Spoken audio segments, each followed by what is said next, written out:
It's almost like we do our therapy along the way, and the confidant could be a friend, a neighbor, a sibling. It could be a coach, a teacher, a counselor. It could be a minister. It could be just about anybody. The one person the confidant usually is not is a parent. What I've found is that now it's not impossible for a parent to be a confidant for a child who's been abused or being abused, especially if the abuse happens outside of the family. But if the abuse is repetitive and taking place in the family, very often we think, well, this is the abusive parent and this is the parent that's my confidant that I can talk about it. If you look closely at that system, what you'll generally find is that this is the abusive parent, the one parent that's abusing me, and this is the parent that's using me. And that this parent is not my confidant.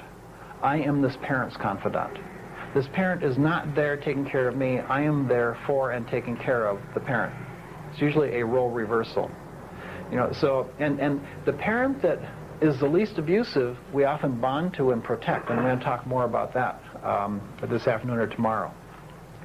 But that role reversal does happen. So I think that we need the confidants. I think if parents are the confidants, well and good. But essentially, that is what the therapy process is. And the word therapy means witness. Someone who is with us in the process. And it's a way of also witness. Someone who will witness with us and help us find meaning in it. By the way, remember that a witness to violence is a victim of violence? When I was working with Vietnam vets, they would talk about what they experienced directly. They would talk about what they did. They were agents of violence. But I think the biggest impact often came from just what they saw. And sometimes it was just the aftermath of a scene of violence that impacted them so horribly. And I think that's true for people who work with traumas, but it's also true for therapists. It's true for police and fire department and trauma units, but it's true for therapists. Therapists actually experience traumatic responses from the witnessing they do with clients who are debriefing their traumas. In other words, the witness goes through it. And so the witness, if you do witnessing for others, you have to have a place of support and debriefing what you witness and making meaning of what you witness in an ongoing way. And you also have to know that the witness of trauma will experience some of the post-trauma effects, so that our depression, our tendency to withdrawal, our alienation, cynicism, and isolation, our eating disorders and sexual addictions and stuff is often related to the very work that we're doing. And I think if we keep the link in there, it's a lot easier to deal with the recovery for those parts.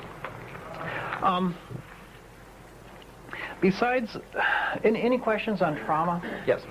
So does that mean, like, if you're helping someone go through their trauma, you'd be taking on some of their feelings, so you need to go somewhere and get support yourself? Is that what you're saying? Yes. I'm saying that in this field, especially as therapists, I think therapists work with people at a whole different level than therapists have worked before. In the last 10 years, the stuff of incest and ritual abuse and severe neglect and abandonment issues are coming out like they didn't come out before. And so there's more healing taking place. There's also more therapists that are experiencing and witnessing that depth and is having an impact on their life as well. And there's no way of detaching from that stuff. There is a way of debriefing and finding meaning and support in an ongoing way, but there's no detachment from it. Yes? If you go through a lot of trauma in childhood and perhaps don't even remember it, can you then as an adult create a lot of traumas in your life to recreate that, or do you not? Yes. You can go probably either side. You'll either avoid any crisis, chaos, or trauma like the plague, which means that you get into actually the phobic avoidance of certain things, or you reenact it. And that's the reenactment. We keep setting things up over and over again. We live it out through our children, we live it out with our spouses, we live it out in friendships or in our work. We kind of keep recreating or staying in the settings that feel familiar. And part of this is that attempt to complete and resolve the trauma, to finish it off. We have this need for sense and order. We have that completion compulsion. It also sometimes goes under the name of repetition compulsion, but it isn't just a need to repeat things. It's really the need to complete that sets us up to repeat. I have a niece who was abandoned by her father when she was 1 year old. And she had an older sister who was 2 and a younger sister who wasn't quite born yet. The mom found the dad 16 years later. In fact, she got a job with the IRS, and you don't abandon anybody that might work for the IRS. But she found this guy, and she sued him for back support and became a made-for-TV movie, and Donna Mills played the part of my cousin. But my niece, when she was 16, I was helping the family through a lot of this. When she was 16, she told me that she had a boyfriend, and this boyfriend would drop her off at home from a date. And every time, you know, he'd start to drive away, she'd grab his keys and wouldn't let him leave. She'd sit on his keys. And he learned to carry 2 sets of keys. You know, so I said, well, he's a smart guy, hang on to him. And then I realized what I was saying. I said, no, don't hang on to him. Because that's exactly what she had done. She had joined the Klingon race because she had felt the image of abandonment every time he drove off. And she didn't remember her father driving off at all. But she did remember it. Not in her mind, but in her feelings. And so she felt like that 1-year-old who would never see this person again. She felt abandoned every time he drove off. You know, so you can kind of see the setup for that reenactment again, to cling to someone until they're forced to abandon, and then you feel the abandonment, and then you process it, and that's what your abandonment feelings are about. What's going on now, instead of what went on when you were 1. Yes? Jim? The question of whether or not we're a victim becomes cloudy because of the need for us to reenact what has happened to us in the past. Mm-hmm. So one of the things it seems that is important for us to do is to acknowledge our role in a drama when we become involved in a drama. Mm-hmm. It also helps us have a sense of control of our lives rather than feeling so victimized. Yes, it does. Yeah, we then kind of repeat it, and then we have a sense of control. And somehow we're in charge. You know, and the other part is that nothing changes till it becomes real applies to that victim part too that you mentioned. Acknowledging that we are a victim and what it feels like to be a victim enables us to learn about being a survivor. You know, and so there's a tendency to eliminate the victim role from our vocabulary and only talk about survivor roles. But I don't think we can eliminate that term, because that is a very real role that we've learned to play, that we will continue playing until we embrace it and make it real and see where it got set up. Actually, it seems we become a victim of ourselves. Yes. In fact, that's part of being in a role, is that we keep recycling the role. Any role. You know, even the hero does that same thing. You know, even the mediator, the caretaker, all the roles do that. We'll talk about roles tomorrow morning more. But yeah, we recycle in our lives. Yes? How does the anger play a part in trauma resolution? Toward the offender, or... Anger can be a healing, or it can be a recycling of itself, or it can actually be a regression into the trauma. Now, anger, catharsis work, the deep emotional work, is sometimes over-focused on in recovery. I believe that catharsis work can be an addictive, catharsis itself can be an addictive process. It's so releasing. You know, so you can do a lot of scream and then get scream therapy and then get held. Next week do scream therapy and get held. It feels good. You know, you get this high, this rush, this energy. You know, also get some nurturing and a payoff for it. You know, but what does it really do? What does it really heal? Not much. I think, first of all, the feelings have to be directed to what the feeling is about. You know, if the rage is just raging without any sense of directing, it's like grieving without knowing what your loss is. You know, you just continue the grieving then. You don't connect it to the loss. So there's no healing. I also think that you need to do some of the catharsis work, like make the feelings as big as they are. You know, and that's the part of nothing changes till it becomes real, and that's true with our feelings too. But I think that's limited how much, and that a lot of emotional recovery has to do with learning to stuff our feelings. You know, not letting it all hang out, you know, as a way of taking care of ourselves and functioning in the world. It also has to do with, I think, learning how to share our feelings appropriately, you know, in a normal way. You know, just saying, this is what I feel. In fact, when I work with families, like if your families were coming in tomorrow, I really wouldn't recommend any of you doing a lot of catharsis work and emotional work with the family. I would want us to do that before the family came in, and then you could state, you know, sort of, you know, just what you feel to the family but not sort of blow them away with the cathartic part. But the anger work is important. Now, if we are rageaholic and offending, sometimes the anger work just brings us into that, addictive process or that offending stuff. And so we have to watch that. I do anger work with people who have offending backgrounds, but I'm more careful about it. I also think that if you came from an angry, violent family, anger work is very difficult. It's very scary to be around it. It's very scary to do it. In this process, you may experience or feel, or see someone do anger work. And it's just a part of the healing process, and it's not much different than laughing or crying. It's the expression of a feeling. But what it will trigger, probably, and what will cause us to regress to is some of the violence of our past. Anger work is not like the violence of our families. Anger work is sort of like the noise of birth. It's sort of like the noise of healing. It's not violence. And so I think we have to kind of reframe it. But when we hear it, it will be a trigger for some of the traumas of our past. And that isn't a bad thing. It's just that we need to understand what it's triggering.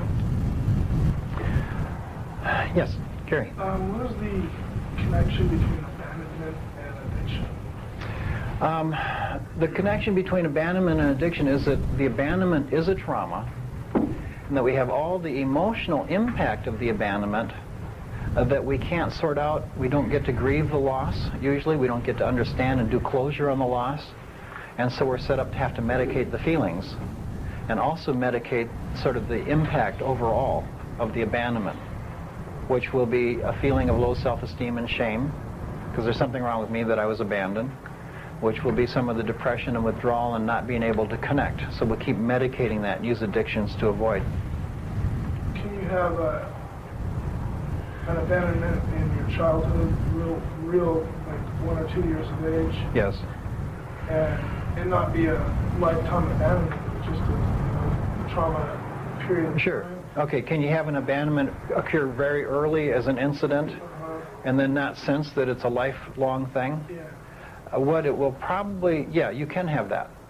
And what, and remember that the same incident can produce many different effects in different people. So in one person, it might be that they keep getting relationships that abandon. In others, it might be that they hang on to relationships very tight. In another, it might be that you internalize the abandonment and are really disconnected from yourself. There's a sense of loss and disconnection in your path. You lose your path. So the reactions can be very different. But yeah, a single incident at an early age of abandonment, will have a profound impact unless the person is able to process it and do the healing, somewhere earlier. I consider abandonment sort of like the A word of therapy. It's the first things first. It's the first thing of first things first in our therapeutic recovery. Codependency, the bottom line of codependency is it's a fear of abandonment. But it's also the fear of intimacy. And it's a fear of intimacy with ourselves, which we call identity.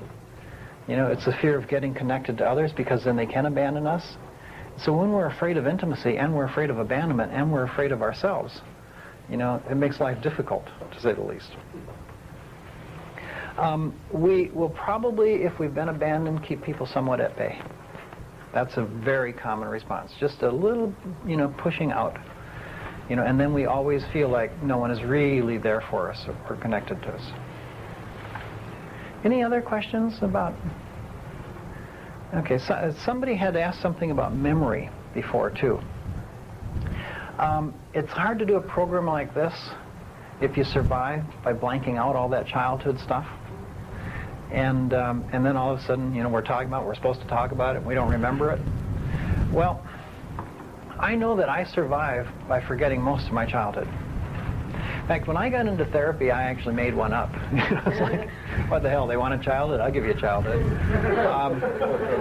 Very surprisingly, actually I borrowed someone else's and I think I ruined it. But surprisingly enough, the one I talked about was very close to the one I had. See, I hadn't really forgotten anything. What I had forgotten was how I remembered.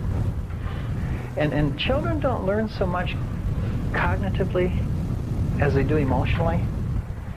And we never really forget in our feelings and in our bodies, which is why in our therapy work, sometimes the I don't know, or I don't remember isn't really a valid response. If we look at our feelings are the memory. And so even as I'm talking, you might start to feel something. That feeling is telling you something. It's telling you something real about you, and it can be a part of your memory work. It's a part of remembering. Giving the feelings a safe place, giving them sound, giving them words, giving them forms, can sometimes access the memory. But even that isn't important, to have the video image in our heads, as long as we know what's going on in our body and our feelings. Sometimes using our bodies, being touched, holding our body a certain way is also a part of memory. So listening to your body, listening to your feelings, you'll know where you've been and what's happened. You might not have all the details, but you'll have enough to be able to do the work, to do the debriefing, and do the healing, and to understand why we are where we are. Therapy isn't a search for memory. The memory is really like a byproduct of the recovery process. I think Krishnamurti once said, what you search for you cannot find. It's almost like constipation. The harder you try, the tighter you get. It's when we embrace our realities and embrace our feelings that we really have the reality of our past. And sometimes it's a long process.